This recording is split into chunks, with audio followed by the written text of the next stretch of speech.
একদম শেষ মুহূর্তে পোল্টি খেয়ে আদালতে দাঁড়িয়ে মায়ের বিরুদ্ধে না বলে এবার উল্টো রুটিকে ফাঁসিয়ে দিল সোনা। হ্যাঁ বন্ধুরা, আজকের পর্বে আমরা সবাই দেখতে পারবো দীপাকে আদালতে হাজির করা হয়। সেখানে পুরো সেনগুপ্ত পরিবারের সবাই চলে আসে। সূর্য ভাবে যে যেহেতু সে লয়ারের টাকাটা দিতে পারছে না, তাই লয়ার আর তাদের জন্য লড়বে না। আর তখনই দেখি লয়ার সামনে চলে আসে আর সূর্য লয়ারকে বলতে থাকে, লয়ার আপনার টাকাটা তো দিতে পারলাম না। আর তখন ওই লয়ার বলে, আমার টাকা তো আমি পেয়ে গেছি আর আমি আজকে এই কেসটা লড়বো, কিন্তু আসলে ফিসটা কে দিল সেটা বুঝতে পারে না সূর্য।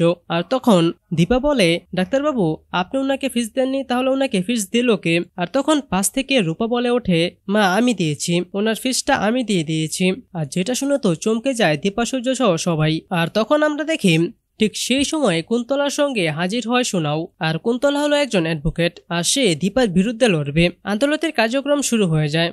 কুন্তলা রায় সোনাকে জিজ্ঞাসা করছে, সোনা সেনগুপ্ত এবার বলুন সেদিন আসলে কি হয়েছিল? আপনার চোখের সামনে কি এই মহিলা আপনার স্বামীকে গুলি করেছে? তখন সোনা প্রথম থেকে কিছুটা চুপ থাকে, সে কিছুই বলে না কাউকে। আর একটু পরেই সে আঙ্গুল উঁচিয়ে মায়ের দিকে দেখে বলে, হ্যাঁ এই মহিলাটা সেদিন আমার স্বামীকে গুলি করেছে আমার সামনে। এই মহিলাটা একজন খুনি। আর যেটা শুনে তো চমকে যায় সবাই। সূর্য তো বিশ্বাসই করতে পারে না এ কোন সোনাকে দেখছে সে। আর তখন দীপা বলে, সোনা আমি তোর মা।